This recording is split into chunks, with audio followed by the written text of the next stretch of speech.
Today, we talk about social media, right? I said there are four things which we need to consider with regards to the, let's say, infrastructure of HR. One was HR organization, as I said, who is doing what. We talked a little bit about how IT, information technology, can support HR. In the next session, we will talk about controlling using indicators, figures. And today, we talk about social media. 5 years ago, nobody would have presented this as part of HR. Right? But what we learned in the last few months, I can say, is that social media became a very, very hot topic in HR. And while everybody knows what that is, more or less, companies really ask themselves, how can we use it? How can we really use social media, Facebook, LinkedIn, YouTube, all the things, to support all these fields which we see on the middle part of this triangle. Okay? And this is what we're going to talk about today.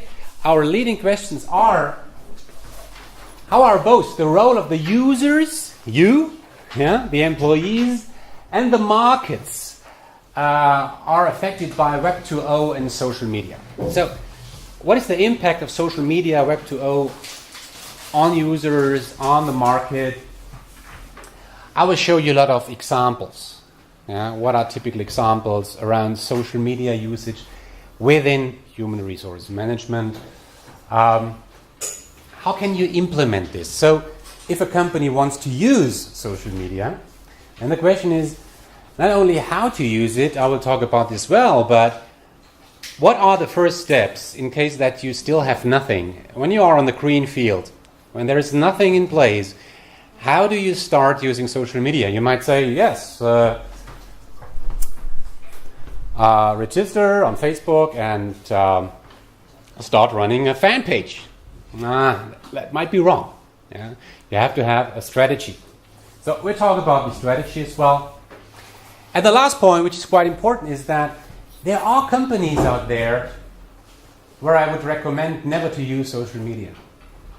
Never. Because they don't have the required culture.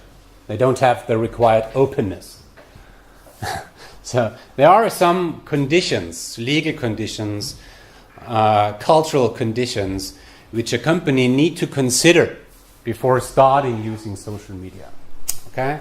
So this will be our 4 guiding questions.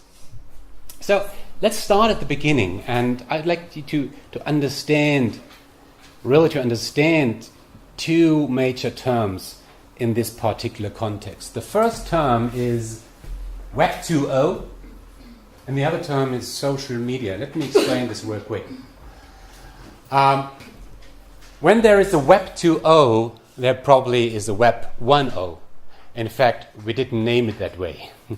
Web 1.0 was the first generation of the internet. And I mean, that was quite simple. There was a publisher, let's say a company, or any kind of media like Spiegel or any newspaper, and they run their website, right? They run their website, and they post some content here, articles, pictures, whatever, and there are the consumers. They read it, and there is only one direction: a publisher using the web to communicate to the users. Right? That's all. Right? Traditional websites are built that way. My own website, for instance, that kind of website. The website of our university is first generation. Yeah? There is a university, we publish content, and you, or the outside world, can read it. Now with Web 2.0, things became different. With Web 2.0, we still have websites. Still have websites. We do not talk about the consumers anymore. We talk about the prosumer. And the prosumer, that word indicates that there are two parts in it. One part is that you are on one side a consumer. Yes, you read information which you get via the internet, but you also produce content. You produce and you use content. Yeah? User-generated content. You know all these examples, like Wikipedia. Yeah? There is no publisher there anymore. There is no publisher. Wikipedia just provides the platform, and who writes the content? It's the user. Yeah? It's really simple. I can recommend you to do this. Just write an old Wikipedia article. Yeah? Or change any content. You can do it in a minute. It's easy. Right? So that's Web 2.0. Web 2.0, to put it simply, means users provide the content on these pages. That's Web 2.0. Wikipedia, YouTube, Facebook, eBay, all these websites where you can write into the internet. Right? Everywhere where you can generate content, that's Web 2.0. And that was a big revolution some years ago. Now, what is social media? Social media is Web 2.0. Right? Social media is Web 2.0. You all know Facebook. Who provides the content on Facebook? It's you. Right? Because it's the user who provides the content, then it's Web 2.0. Right? But with social media, it's kind of special. Yeah? I try to put it that way. Still, we have a website, www.com, like Facebook.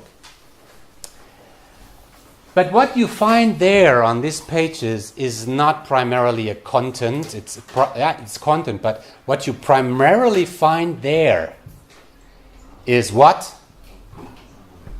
What do you find on social media? Huh? Sorry? People. That's it. On Wikipedia, you don't find people. On eBay, you don't find people. On Amazon, you don't find people. But on Facebook, on LinkedIn, you find people. And you not only find the people, you find also their relations. And you find the content which is provided by the people. Okay? So when you enter a website like Facebook, you find the people there, your friends, peers, and you see how they are connected, and along with the people you find the content.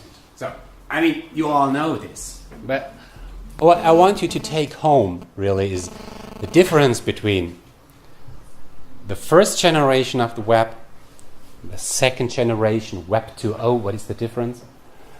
And then what's the difference between Web 2.0 and social media, right? From an academic point of view. Okay. So you should be able to differentiate a website, whether it's, you should tell whether a website is just Web 2.0 or just Web 1.0, or whether it's social media. Social media, in my eyes, is a subgroup of Web 2.0. Right? Or in other terms, social media is always Web 2.0 because user deliver content. Okay.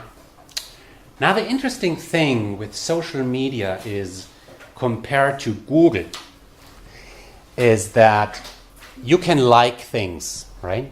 You can like things. You find an article somewhere on an online newspaper, and you can like it, and you can share it with your friends, right? So the idea of social media is also that the content which is mostly liked by the people become the most important. Yeah? If people like a video, and if they share it, if they post it on Facebook, then this video on YouTube becomes important. Okay?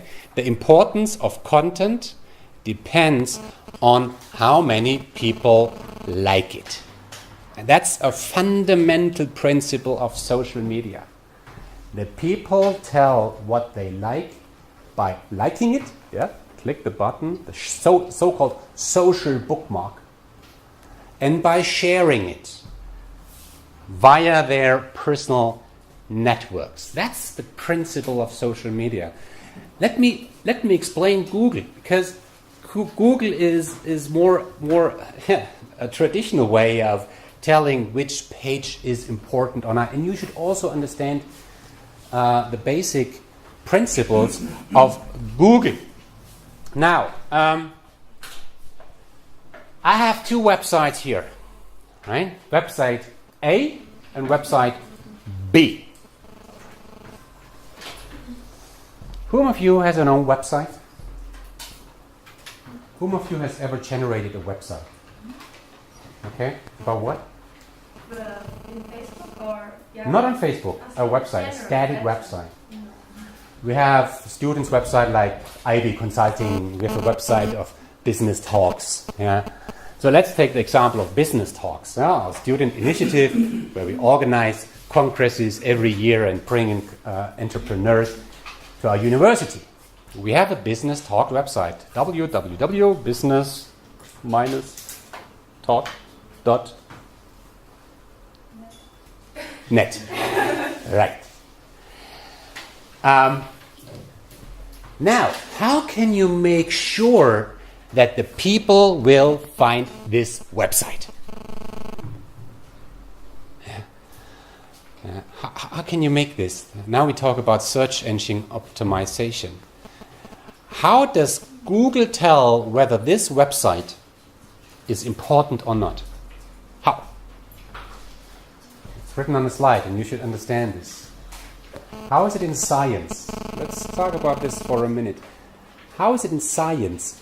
If you have an article, let's say in the International Journal of Marketing, how can you tell whether this article in the International Journal of Marketing is important or not? If you have it cited in a lot of other works, then it's probably pretty important. When there are other researchers in the world who cite this article, when many people cite this article, refer to this article, then this article obviously is important. If nobody refers to this article, then this article is not important. That was the idea where Google came from. Right? They thought, okay, a website is important when many other websites refer to it or link to it. Right? So here is website on A, there is website C, which has a link on it that refers to website A. The more websites you have that refer to a website A, then the higher is the importance of this website. That's the basic algorithm behind Google. Now the question is also, and to go a step further. Now you can tell a friend and say, well, you have your own website, a very important, one very unimportant website, a private website. Can you please put a link on your website to my website so that my website becomes important? Does that work? No, not at all, because the other website is not important. So the importance of my website depends on whether or not other websites refer to it and whether they are important. Okay? How can we tell the importance of the other website? Again, it's how many other websites refer to this. So, if we make it that a website like in Germany, www.Spiegel Online, if they refer to our Business Talks website, then the importance of our Business Talks website increases dramatically in a minute. Right? Okay, so that's the basic principle of Google. And the difference with social media is that in social media, it's not that principle of Google, it's the more people like a website, the more important it is. So that's the alternative algorithm, the alternative idea of social media. And that's why Google is very scary about Facebook. Yeah. Again, in Google Google analyzes the importance of a website based on the links to it.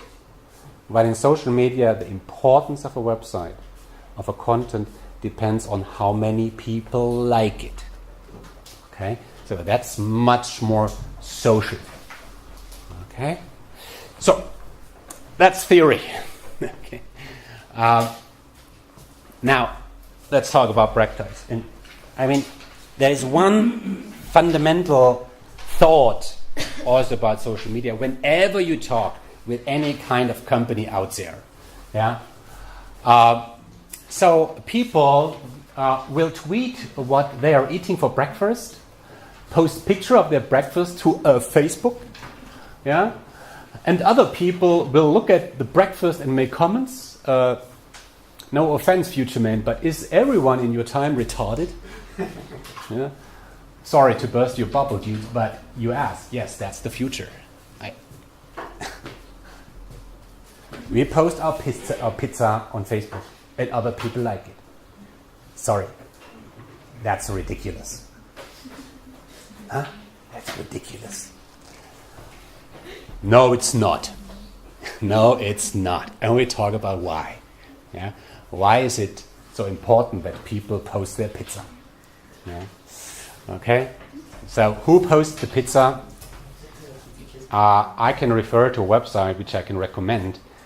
You find the link here. There is a tool delivered by analyst Forrester.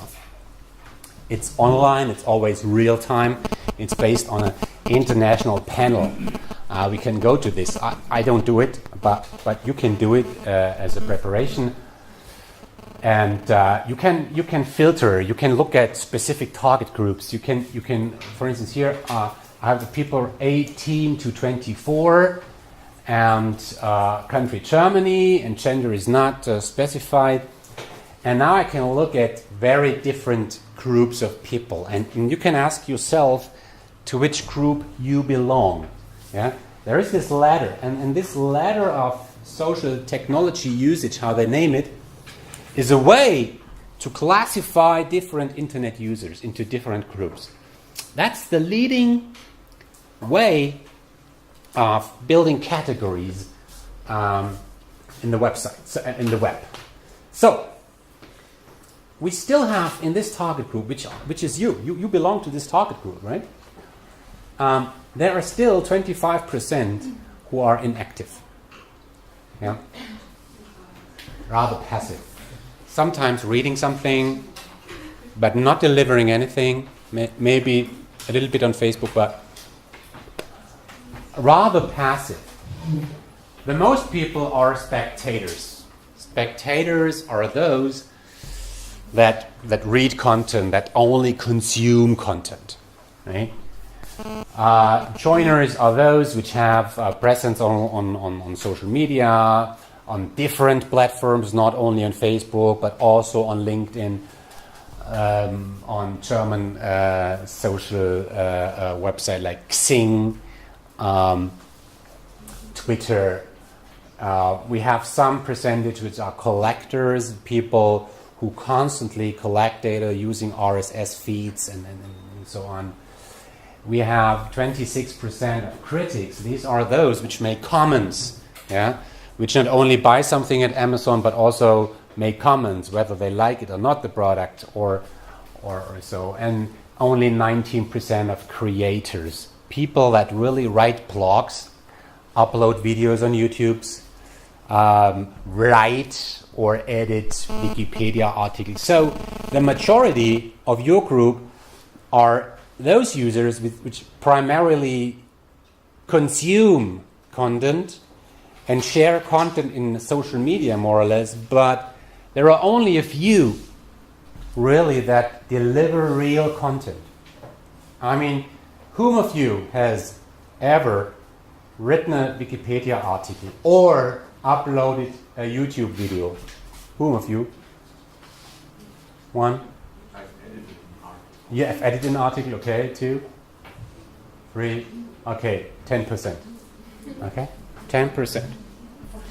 And that's valid. I mean, that's valid for most countries, that the content in the web is delivered by 1 to 5% of the people. right? Okay. So that's just as a first step, looking who is using social media in which way. Okay. Now, why is that important? Why is that important in business? We not only talk about HR here. We learned that markets totally change. So, you buy a digital camera. Okay, let's imagine this. You buy a digital camera. And the digital camera really sucks. It's a bad product. What comes to your mind? What can you do? I let other people know that it's in fashion. You let other people know. Right? You made holiday in a lousy hotel, but the website was really great. What will you do? You let other people know. You go to pages like TripAdvisor, Holiday Check, Booking, and you will make your evaluation so that everybody can see this hotel is lousy. You hurt this hotel, and you know it, and you do it. You think that's fair, right? That's what you do. Now, just think 10 years ago. Right? You were 12 or so, right? These things were not there. There was only word of mouth, right? You asked your friends, where did you spend your holidays in Italy? Oh, that's a great hotel. Can you write down the name of this hotel? Right? I mean, you were in total and complete darkness. You didn't see anything. You could not share any idea with anyone. Only with the people you saw, right? You were, in earlier days, you were totally isolated. You had no chance to share anything with anybody. Yeah? I did an experiment here. I also reported this experiment on my blog on Harvard Business Manager about an experiment with 8 students, yeah, which spent 1 week without internet and mobile communication. 1 week without internet. I did a picture of this group, and I tagged all the people, and I communicate on Facebook that these people made an oath that they will not be there for a week, right? So I increased social pressure on these people. Right? So they were really off, and they had to communicate. They had to document their experiences. What is strange in a life without internet? What is different? What are the difficulties which I face? Yeah. I mean, you can experience this if you just don't use your mobile for a day. Yeah, do this. It will be traumatic. You will feel isolated. Yeah, If you want to meet people in the evening, you have no chance to do it. Yeah? When I was a student, after lecture, I had to talk to my friends. Hey, where do we meet this evening? I had to do this after lecture because when I was at home in my room, I was alone. I did not even have a telephone. How can you meet people if you don't have a telephone? No email, no nothing, right? You are isolated. And you constantly feel that you don't have the information you need. Yeah? So, I mean, it was a totally different world. And in all marketing literature, or let's say most marketing textbooks, I don't want to name any, but most textbooks of marketing or HR were written in times where the markets were totally different, where we did not have this way of communication and sharing things. So markets changed. And there is one book which I really can recommend, at least a website. It's the Glue Train Manifesto. And there was some thought leaders in social media and internet who already in the late 1990s, communicated 95 theses about the future of markets. 95, why? Because Martin Luther, in his days, also proposed 90 95 thesis. So this is just a collection. Yeah. In total, there are 95. Markets are conversations. I mean, that's interesting. That's the first thesis. Markets are communication. What else should they be? It's communication. It's the way how people talk about products. It's the way how people talk about suppliers, right? In both inter-network markets and among intra-network employees, people are speaking to each other in a powerful new way. So we realize this. Yeah? Companies can now communicate with their markets directly via Facebook, for instance. If they blow it, it could be their last chance. Yeah? You know what I mean. To speak with a human voice, companies must share their concerns of their communities. They must be close to you. If you have any complaints about any company, whether it's Spalzen and you have some complaints about some cookies, or about the gummy bear and you want to share something with Haribo's, they have to take this seriously because it happens in public, right? We know some people from your company, they are pretty cool online. There are networks into companies. Companies are no more hidden castles where you did not have a chance to have any look inside. You have networks into these corporations through the people which you might know. We are waking up and linking to each other. We are watching, but we are not waiting. But first, they must belong to a community. You, as an entrepreneur, as a company, you must build your network. If you don't have the network, you cannot communicate to the market. I will talk about this later. Very important principle. Markets do not want to talk to flags and hucksters, whatever that is. They want to participate in the conversations going on behind the corporate firewall. That's what I mean. They want to, even if a company delivers something like any brand, Rittersport chocolate, there are thousands of people who want to share information, want to know information, want to interact with Ritter, yeah, to share things around chocolate. I mean, I wouldn't do this, but there are some people who like to do this. So there is no more this corporate firewall. So companies open themselves and talk to their communities, talk to their markets. You're too busy doing business to answer our email? Oh gosh, sorry, Guy, we'll come back later maybe. Yeah. You expect very fast response. Social media is incredibly fast. And that's the difference to the old mail kind of system, the snail mail. There are no secrets.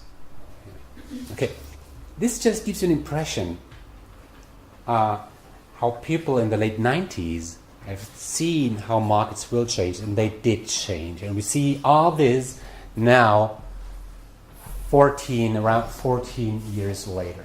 Yeah? And I want you to really see this difference. Talk to your parents, talk about how they made their choice among products. Talk to your father, how he bought his first camera and how he got the information about the camera and what he did when he was not satisfied with his camera. Talk to them. I'm sure you did this already. And you see the difference how markets change. And everything you read about marketing in HR is about the old world, and you must reflect how these things change with the new world. It's changed so fastly, yeah, and it's really incredible. It was a kind of a revolution. And how does communication now work in social media? I mean, again, you all know this, but I want you to show this in a more systematic, on a more academic perspective, to add this to your own personal perspective. I mean, let's have a look at Twitter. Let's have a look at Twitter. Whom of you Twitters? Okay. You are a social media joke. I Twitter as well. How many followers do you have? My account, personal account, like 1,000. 1,000, okay. My other account, 70,000. 70,000. Okay. Oh, I must follow you. See what you do good. We must do something really well. I have only about 1,000 followers. I'm proud of this. In the old world, there might be an incident. Anything. Movie premiere. or an accident or something. And then hopefully a journalist is there, yeah, and is doing an interview afterwards. Could be any kind of incident, right? Really, any kind of incident. And then a journalist comes into play and does an interview with some people. He makes a draft about an article and sends it to the editor. And then the Medium, Spiegel Online, for instance, they translate it into an article, yeah, and then they publish it. And then there are the readers, and some of the readers, they read it. That's the old style of Web 2.0, Web 1.0 communication, or the old-time print of using print media. Right? And this took a while. Yeah, it took a while from the incident to the point of time where the article is published and the reader actually read it. It can take a day or two. If it's a very important incident, maybe an hour or some hours. With social media, it's absolutely different. There is a premiere. Yeah, the first time a movie was shown, and there is a specialist in the cinema, well-known expert. And he is watching the movie. And while he's watching the movie, he already tweets a tweet. Yeah, this movie really sucks.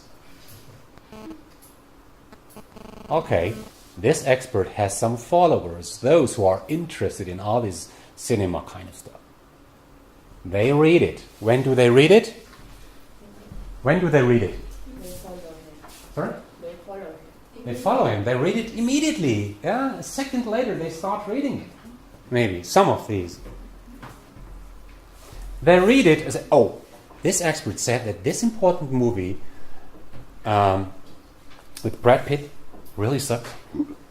And then they make a retweet so that their followers can read it. And then these followers retweet it again so that their followers. And within some minutes, this information is spread across the network. That network.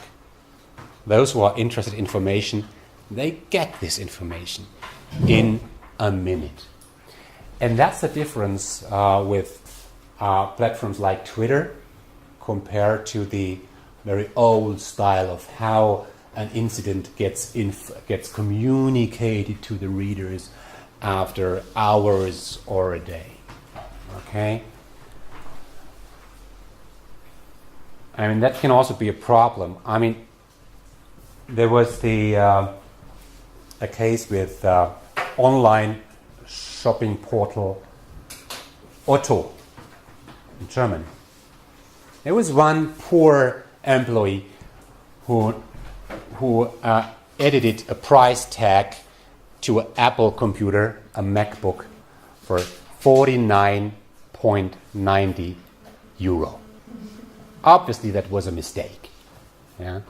But the price tag was there. You entered Otto online, you found the MacBook, and the price was 49.90 euro. There was one guy, a guy like you, who found this, bought some of these, then took the URL of this product, shortened it, short URL, and tweeted it on Twitter. MacBook, 50 euro, here's the link. Many people saw it, bought a MacBook, retweeted it, and within minutes,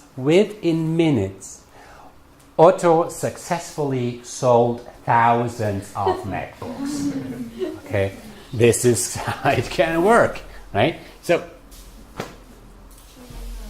by the way, the end of the story was that the consumers didn't get the MacBook for 50 euro, but they got a voucher for the same price, or 100 euro, and they made a kind of lottery so that some of the consumer really got to make a MacBook. So it was very fast. Within 24 hours, Otto had to respond and had to publish their reaction because the entire community knew this. So they had to come up with a reaction within 24 hours. They had no time to ask a lot of legal experts. Yeah? It's also part of social media. You have to be incredibly fast as a company if something happens. Yeah? And the community was fine with it. I said, okay, that was a fair reaction. And what they did with that, what did they do with the reaction of Otto? They shared it, and it was fine. At the end, it was a public relation success. That's social media, okay? Let's switch to HR. I just put here some ideas, and they are not complete. What I like you to think of, and I like to go back to the very first slide here. I mean, think about talent acquisition, recruiting. Think about candidate selection. Think about work, how companies shape the work environment.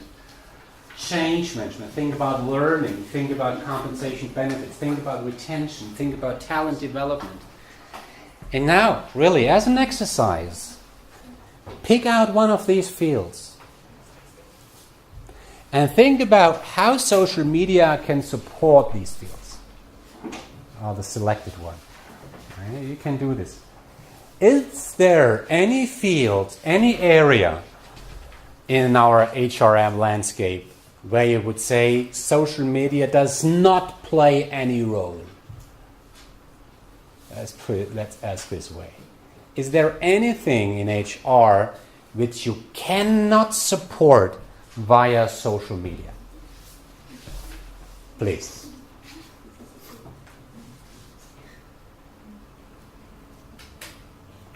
Can you use social media for recruiting? Yes, of course. Can you use social media for learning? Yes, of course. We talked about this. Can you use social media as part of change management? Yes, of course. You can involve people, can communicate to the people. Can you use social media for selecting candidates? Yes. Sure. Google them. But you can do more than this. I'll show an example later. Can you use social media as part of compensation benefits? When it comes to money? Yes, of course. You can make peer reviews. You can. Well, I'll show you an example later. I mean, we really. It's hard. Yeah. At least in our fantasies, to find any field where we think no, social media does not play any role. Okay, and I want you to think about this. Okay. How can you use social media for retention? How can you use social media for retention? I didn't mention this one, right? How can you use? Any ideas? I think if you advertise a company, then it becomes popular, or people want to work there, then you want to leave the company. Okay, you can make some internal employer branding, maybe, but moreover, if a company supports their employees in making friends, yeah, and get connected to each other internally, that's one way to retain them. I told you that. The best way to retain people is to make sure that you have friends inside the companies. So why not? If you at least you can contribute to a certain extent to it, right?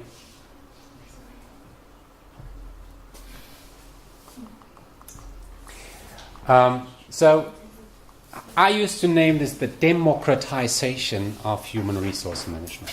Democratization. In earlier days, there was an HR department. They made the decisions. They made the decisions. They made the processes. They defined the policies. And today, the people, you, the employees, the applicants, they more and more take over an active role in everything we do in human resource management through social media and Web 2.0. Employers are evaluated by current and former employees and applicants. Yeah? You know this. User share image videos and job ads. The good and the bad ones. Yeah? If it's the bad ones, that can lead to a so-called what?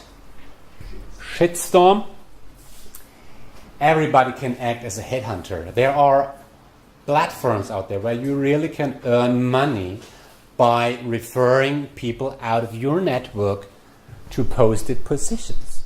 Right? Candidates are present in the web as you are, and you passively wait for employers to get in touch with you.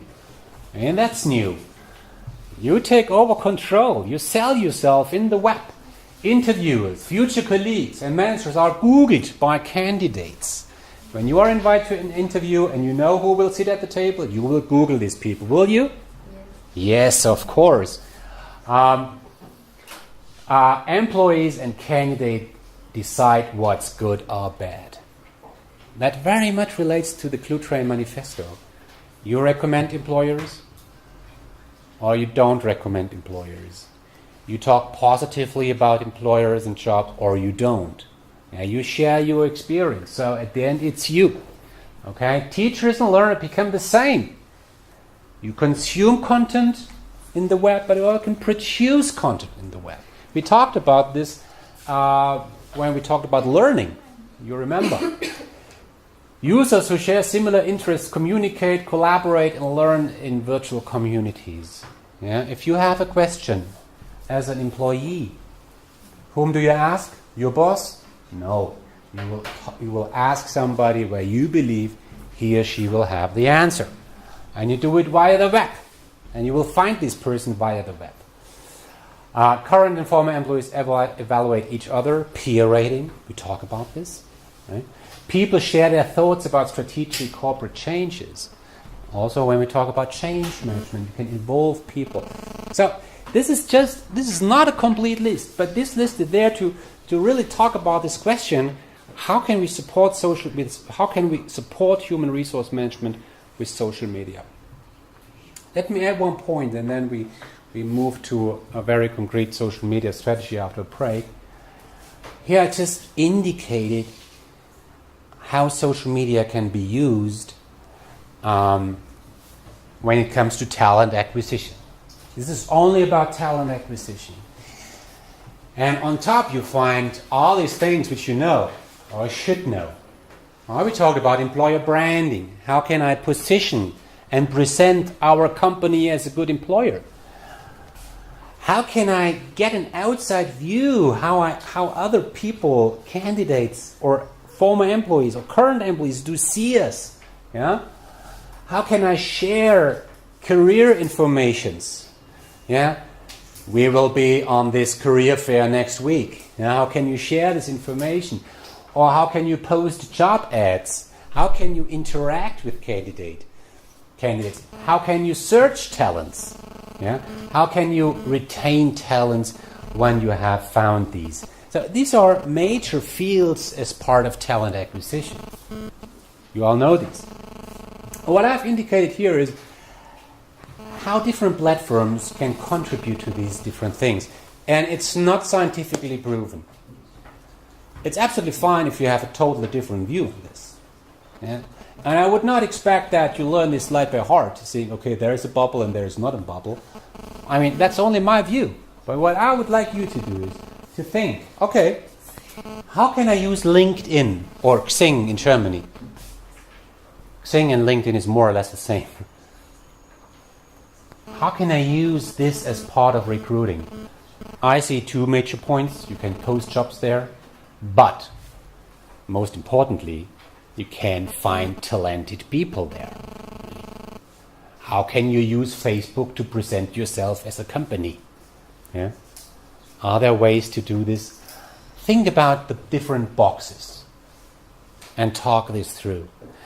The main message of this particular slide here is that with different platforms, you can do different things, and not every platform is useful to do anything in recruiting. Right? So if a company wants to do primarily employer branding, okay, you can use all platforms more or less, but primarily in my eyes, YouTube and blogs, not really Facebook. You want to get in interaction with your target group, Facebook is probably the best platform, but you think of it, okay? Maybe I'm wrong. Depending on in the industry, In arts, for instance, if you're looking for a great musician, where do you find him or her? Facebook? No, I mean, I can go their profiles and I'm always updated with new videos. So. Okay, on Facebook maybe. Where do you find a strong artist, a singer, a musician, a guitarist? YouTube. Do you find a manager on YouTube? No. Right. You better use LinkedIn. Yeah.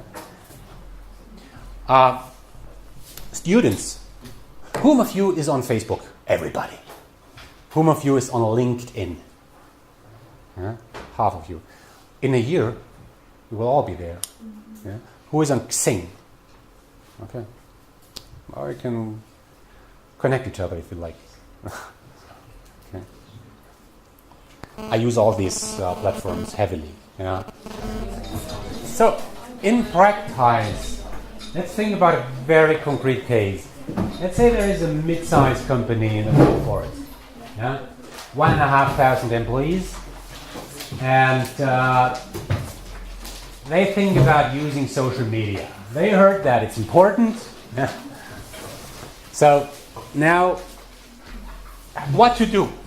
I mean, it's also something our student consultancy is doing. Yeah. We also did this event last week, and some of our students offer really professional services to help companies to build their own social media strategy. And the question is really how to start. I mean, you have a company in front of you saying, I want to do social media. How to start on Monday? How would you start this thing? You have half a year time, or let's say 3 months, a semester. How would you start on Monday with working with this company? Checking the company strategy. You look at the company strategy. What is important to this company? Okay, fine. What they want to achieve, what is the target that they are oriented. Yes, what is the target? What would they want to reach? Absolutely. Okay, then? That's a very good start. I mean, the answer was not on Monday or start with a Facebook fan page, right? So the first thing is you talk to a company and you try to tell what is your target. What do you want to achieve with social media? Maybe a company needs to have some input. You have to show, look, this is Facebook, this is Twitter, this is LinkedIn, and this is what you can do, just as a kind of overview. But then the question is, what would you like to achieve? Yeah? What is your target? And what is your target group? Okay? What is your target group? You want to get in touch with students? Fine. Then it makes it easier to build the right strategy than just knowing that you want to reach somebody. Yeah? Because students are a special target group. They have special preferences, a special way of using media. Okay? So that's the first thing. I mean, that's always true for every project, to firstly understand what do we want to achieve. And in social media, whom do we want to reach? Then, I mean, the point then is really, let's say you want to reach students.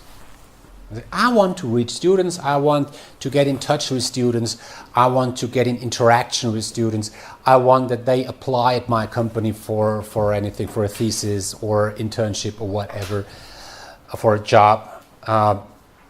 That's my target. I want to get in touch with you. I want to build a network with you. And I'm an HR director in the age of 55. Would it be a good idea if I, as HR director in bracket 55, would start building the Facebook fan page? No. Why? You don't know how they behave. I don't know what's cool. I don't have any clue. Really. So, with social media, it's a key principle to involve actively your target group. Yeah. You want to reach students, so work with students. Or in the best way, you have students in your company and they do the job, posting content. Right. Involve, listen to your target group. That's so critical, right?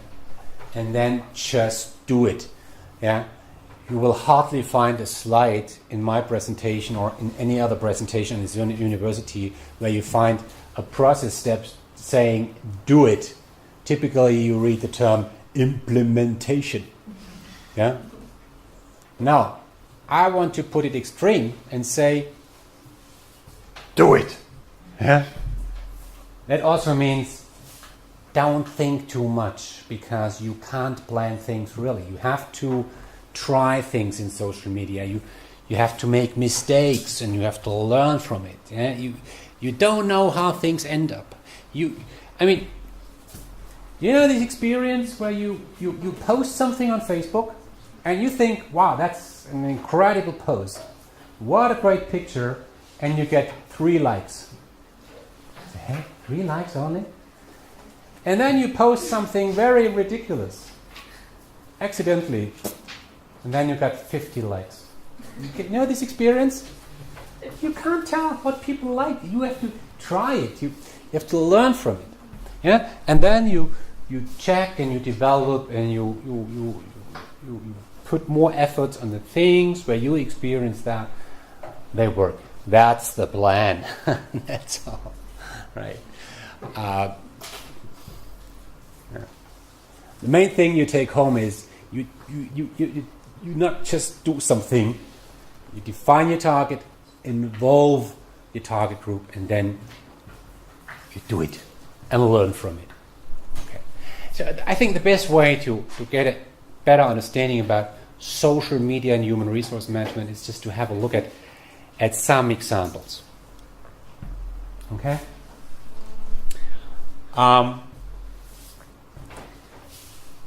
For trainees in a regional bank regularly post event and information affairs on Facebook. Trainees. It's a very traditional bank in northern Germany. To plan their activities, they run a weekly editorial meeting, Redaktionsmeeting. One time in a week they sit together saying, okay, in this week we have this football tournament. Here next week we will have the new trainees on board. So who will take care for which event and make pictures, post them on Facebook. And by doing so, the trainees try to reach pupils and raise the pupils' interest in an apprenticeship at the bank. And that's what they want to achieve. They want to be on the radar of the pupils. Moreover, they already built some relations to future potential trainees, to fans. They build this relation, stay in touch with each other. The 4 trainees received an iPhone for free. And those who already got an iPhone, they got an iPad for free by the bank. Yeah. They also can use this for their private purpose, of course. Yeah. They defined a social media policy by their own, not by legal. It was not legal who said, this is the rule you need to follow, these are the things you can post, these are the things you can't post. They defined their rules, but they got some supervision by the bank. That's a very simple practice which really works. Yeah. Deloitte, it's a big corporation, international corporation in professional services.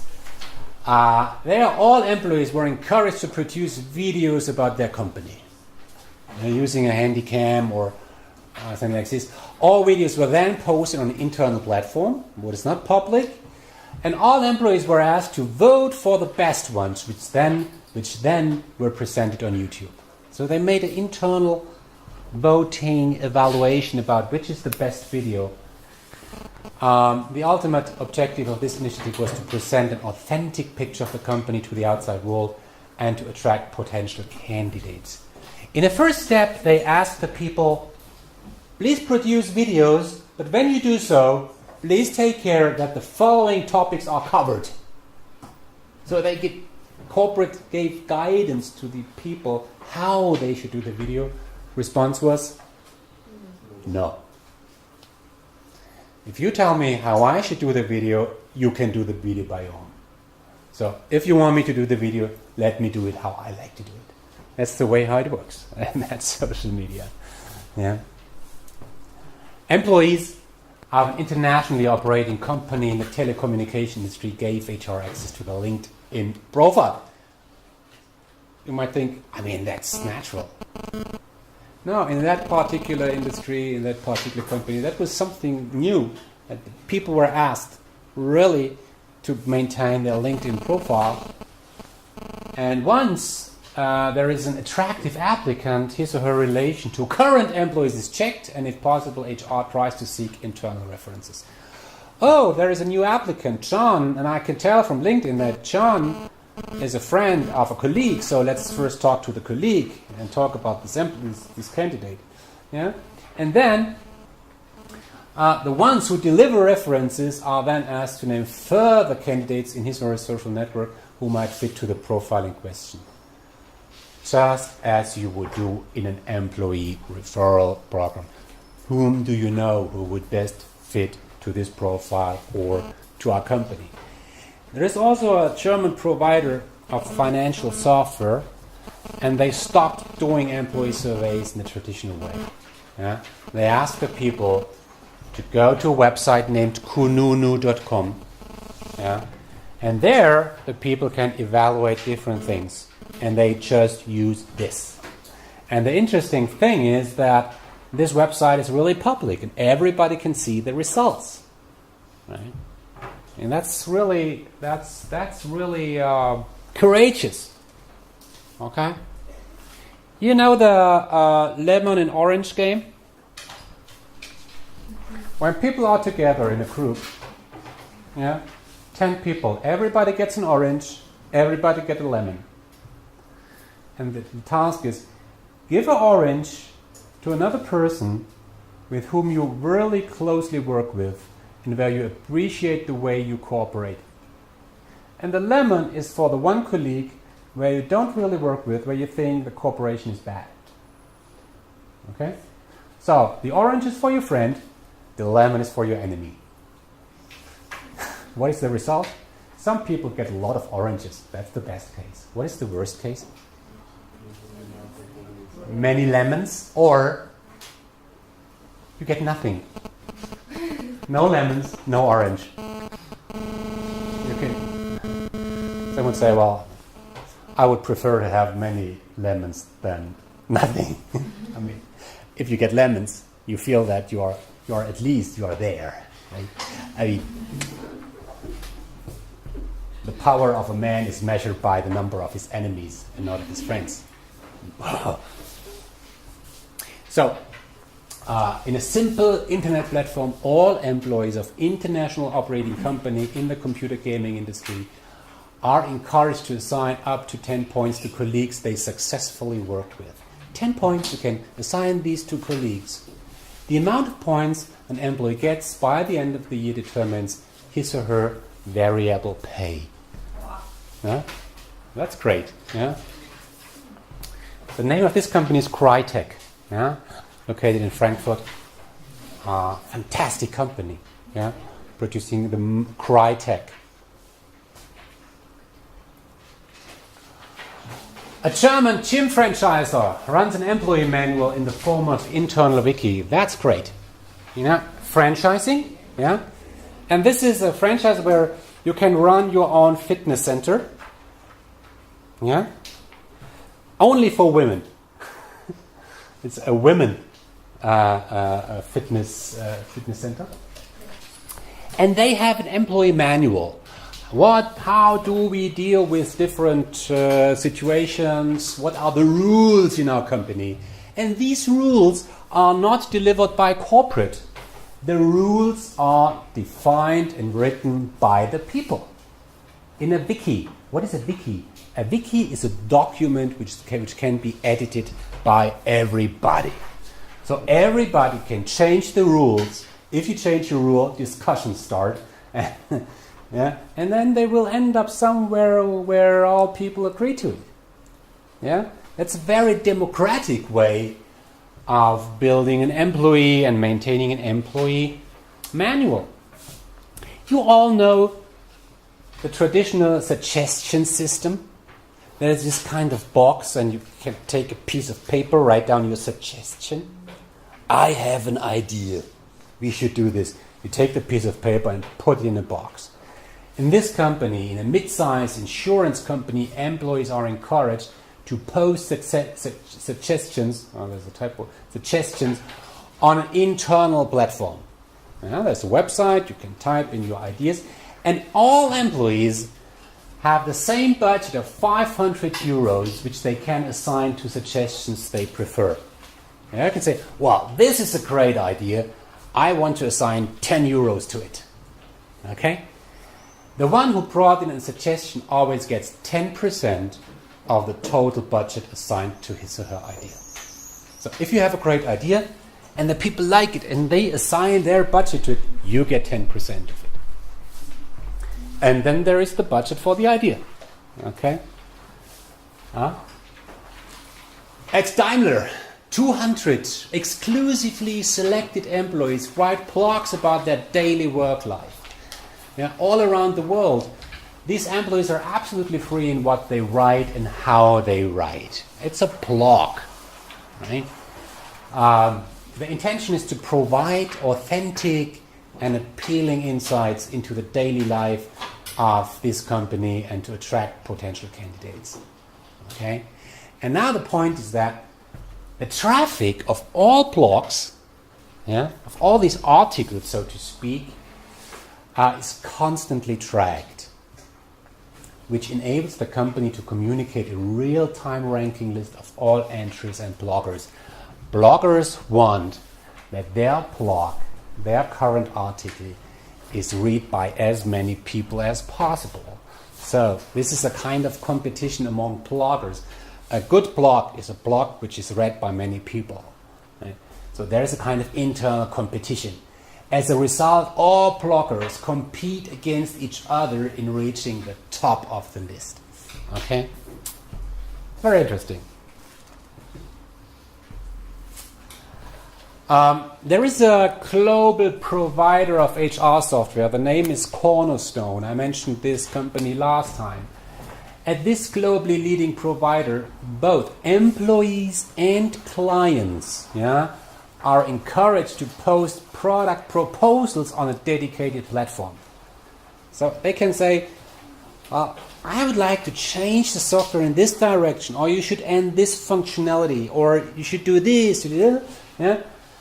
Then these ideas in turn are commented and evaluated by employees and clients. A core product planning committee then prioritizes all proposals by taking into account all evaluations and comments on a regular basis. That's the way how they generate new ideas about their products. Decisions are always communicated on the same platform. How do we react on which proposal? Those clients who are engaged the most, those clients who are really active in proposing new ideas, are invited to an annual client roundtable, to an exclusive place. I was there once. It's really great. So it's a very good way to engage both employees and clients in the generation of new ideas. So this is a variety of things companies can do, and those things did not exist 5 years ago. Okay. Let me add one thing today, and that's important. In the last few years now, I can say I've seen a lot. I've dealt with many companies that tried to use social media to a certain extent. Most of them have a Facebook fan page. Some of these Twitter. All of them are somehow using Xing.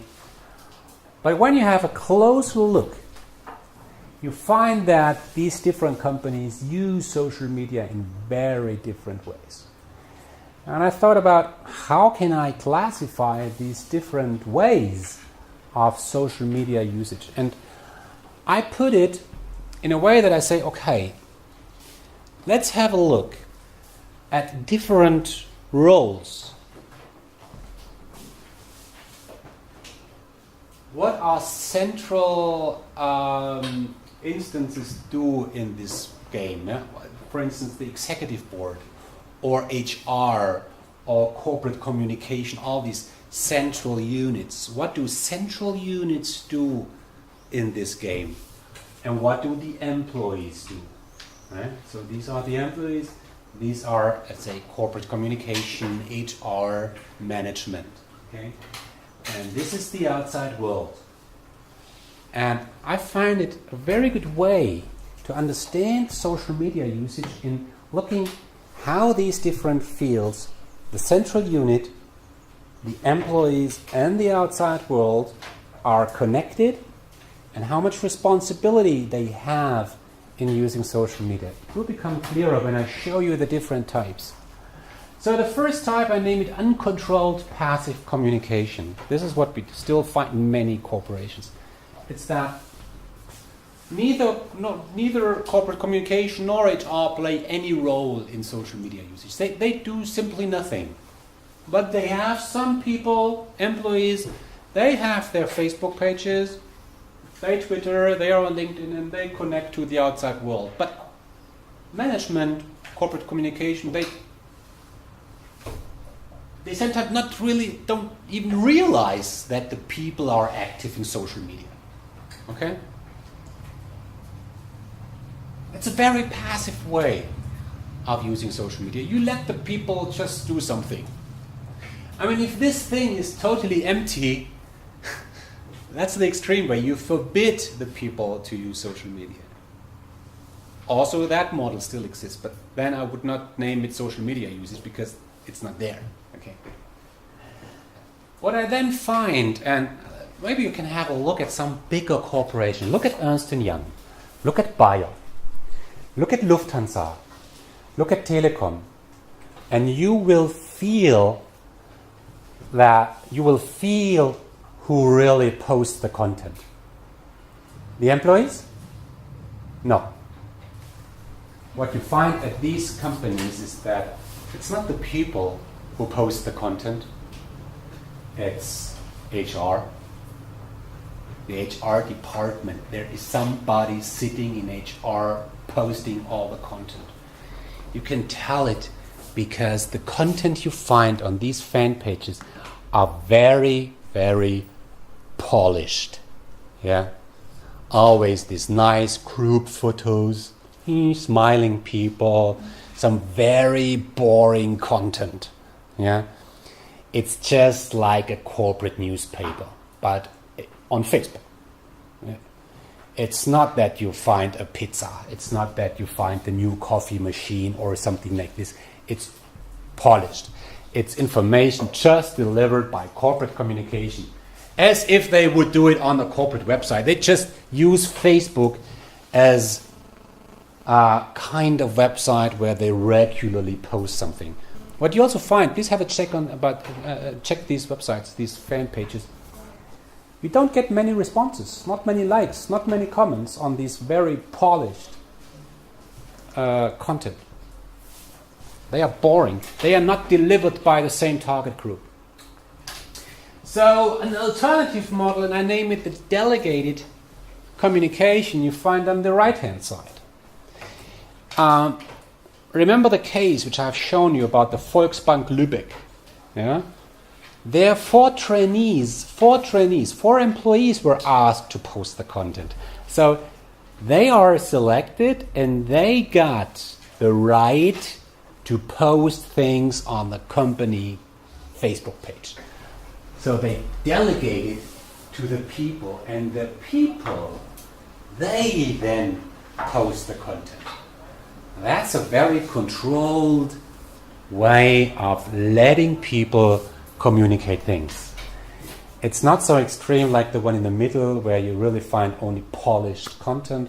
In that model, you find content that is delivered by trainees, by employees, and you feel it, and you see it. Contents are different.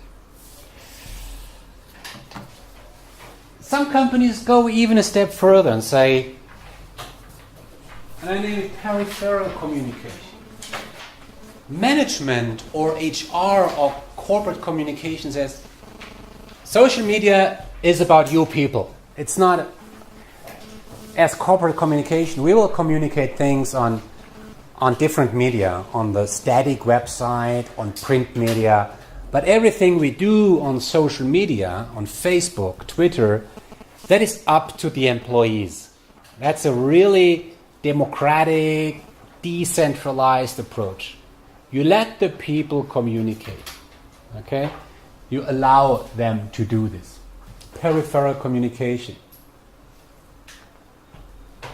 I can even go a step further, and I can encourage my employees to build relations, connections to the outside world and to the inside world.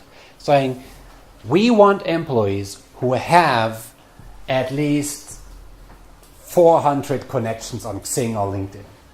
We want that people have as many followers as possible. We want people use their networks. We want them to spread their ideas. We want them to connect with the outside world, with the market, yeah, and with some relevant communities. And we just let them go. Yeah, that's this way. Peripheral connection. Yeah, encourage the people to build their networks. Okay. The last one is strategic connection. I name it that way. That implies everything I just have said on this page. You let the people go. You encourage them to network. You want the people to have connection, but you use it strategically. Okay? In which way?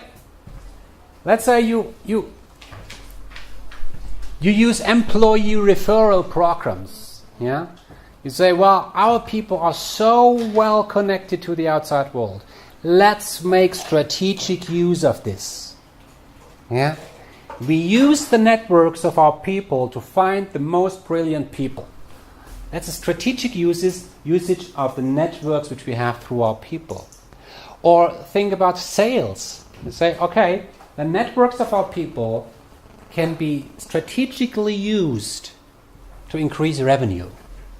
Okay? Let's think about it. You will come up with some ideas. What you should take home from these two slides, that social media usage is not equal social media usage. It's that it depends on who has which responsibility and how are people encouraged to do what. Okay? And again, you very often can tell from the outside view which way companies go. For instance, the right one. There is a company in Germany which is very far on this. It's a company where you would not imagine that they are as far as they are. It's the Deutsche Bahn. Do you have a connection on Xing with somebody from Deutsche Bahn? You will find that the pictures on the people of Deutsche Bahn, they are branded, yeah, with the colors of Deutsche Bahn. Yeah? They use the Xing profiles of their people to really communicate their employer brand to the outside world. Yeah? The people must not do this, but they can. Okay? And in that way, Deutsche Bahn is really engaging the people to build connections, at least in some areas, not everywhere, at least in some areas, and they use these networks strategically. Okay? So, last thing today, there are some things companies need to consider. There are some conditions. So, not in every company you can use Facebook. Yeah. So, the executive board plays a key role. Yeah? If the executive board is against social media, then you're lost. Yeah, you can't do this, or you do it anyhow. Okay, but that's the first thing.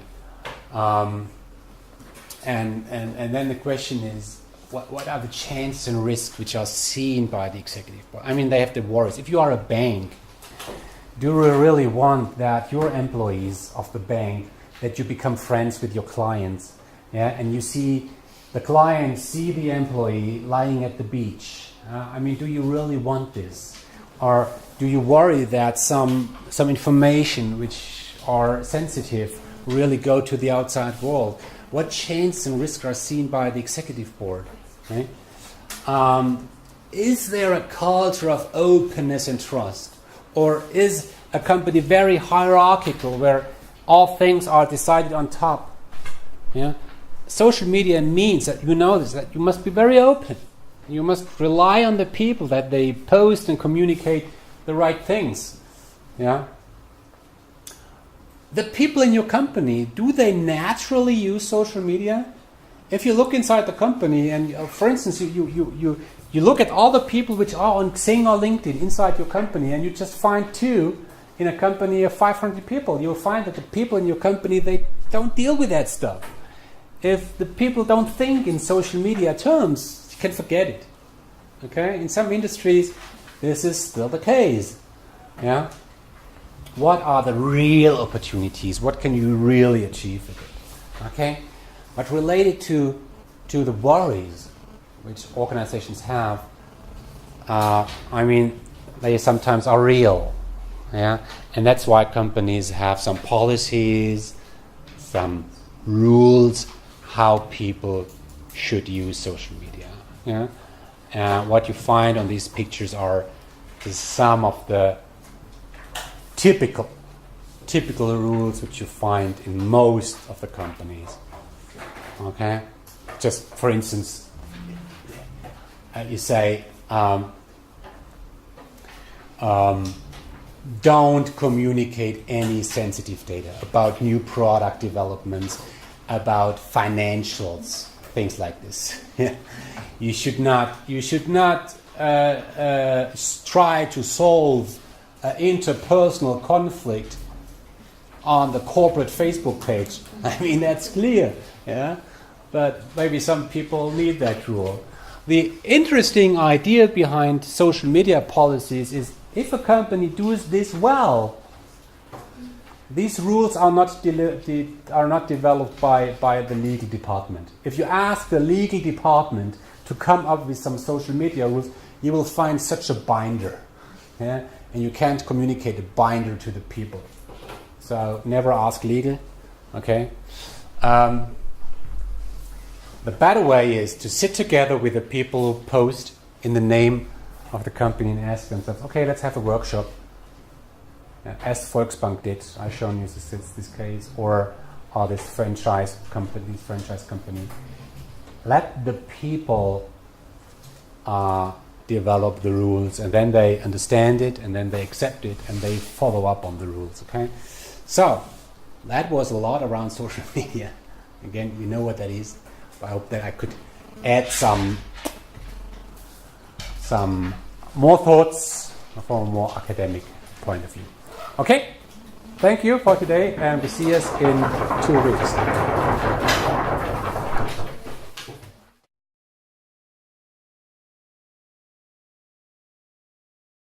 We publish content, and you, or the outside world, can read it. Now with Web 2.0, things became different. With Web 2.0, we still have websites. Okay? Still have websites. We do not talk about the consumers anymore. We talk about the prosumer.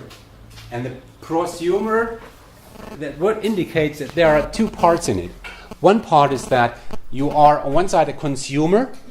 Yes, you read information which you get via the internet, but you also produce content. You produce and you use content. Yeah, user-generated content.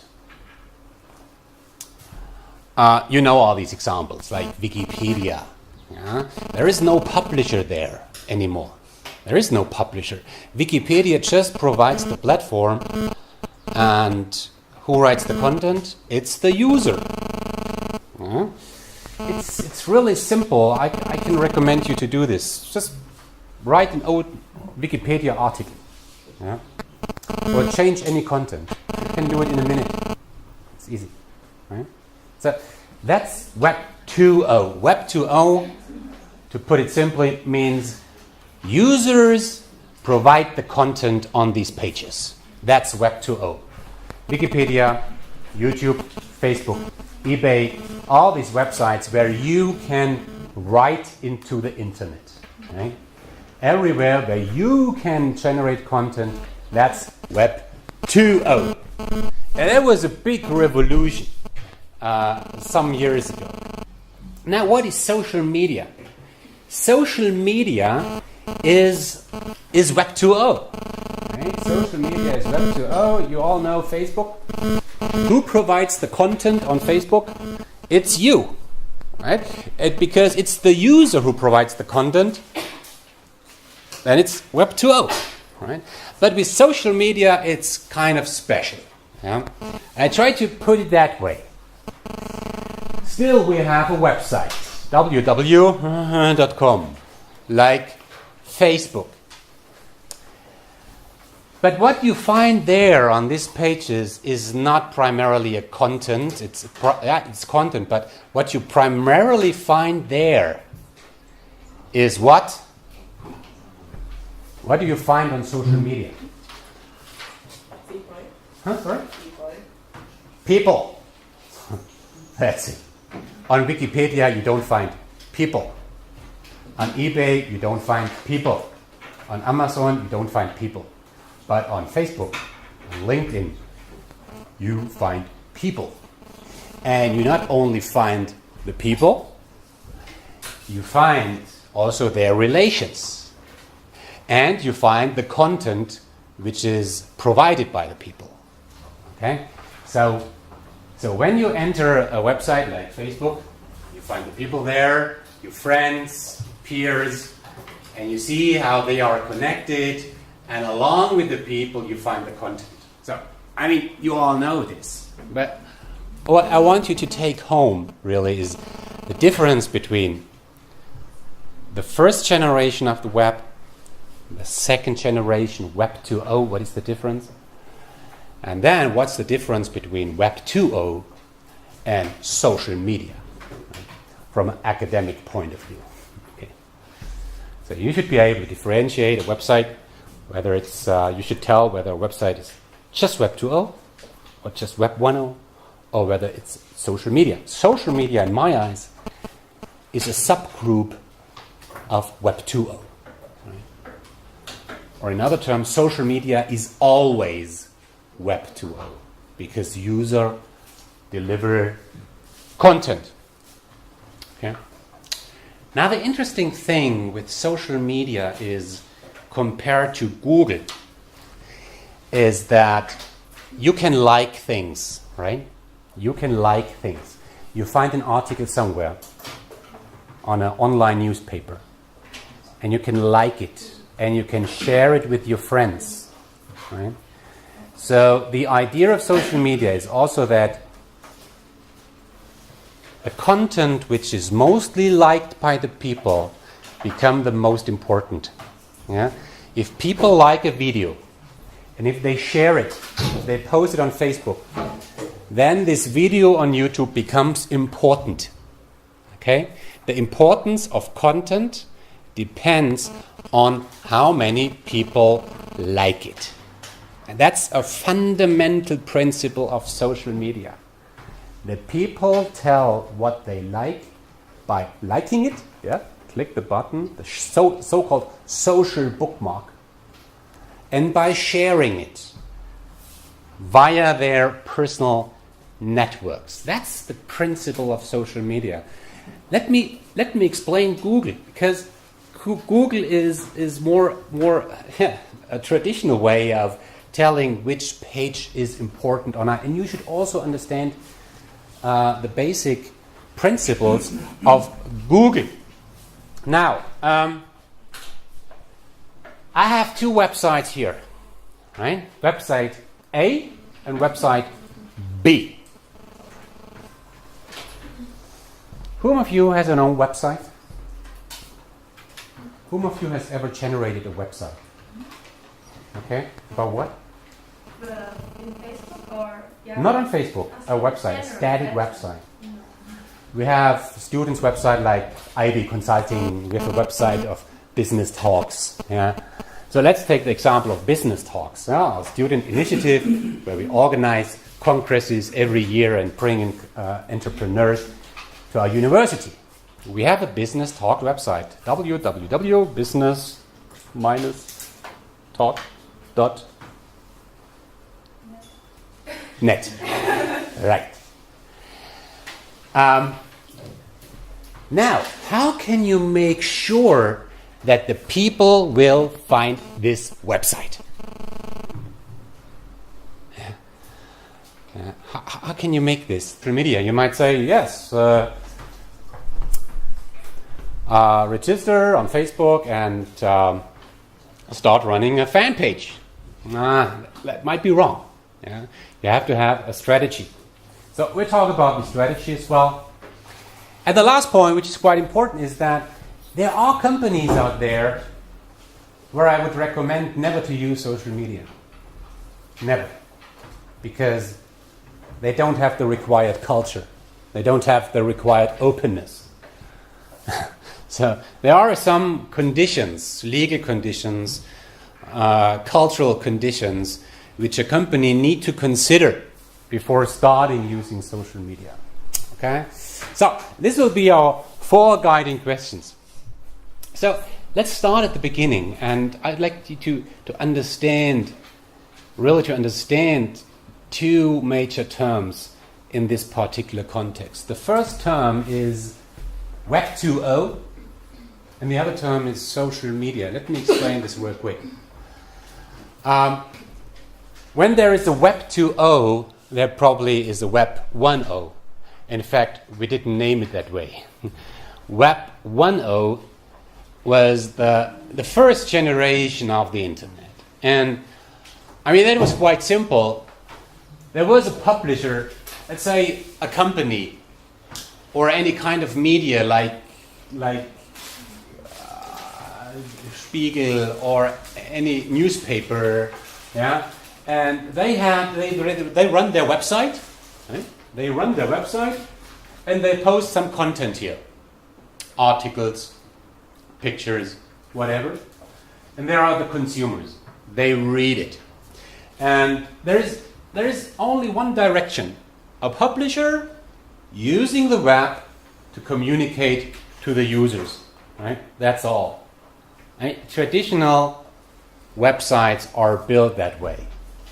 My own website, for instance, that kind of website. The website of our university is first generation. Yeah? There is a university.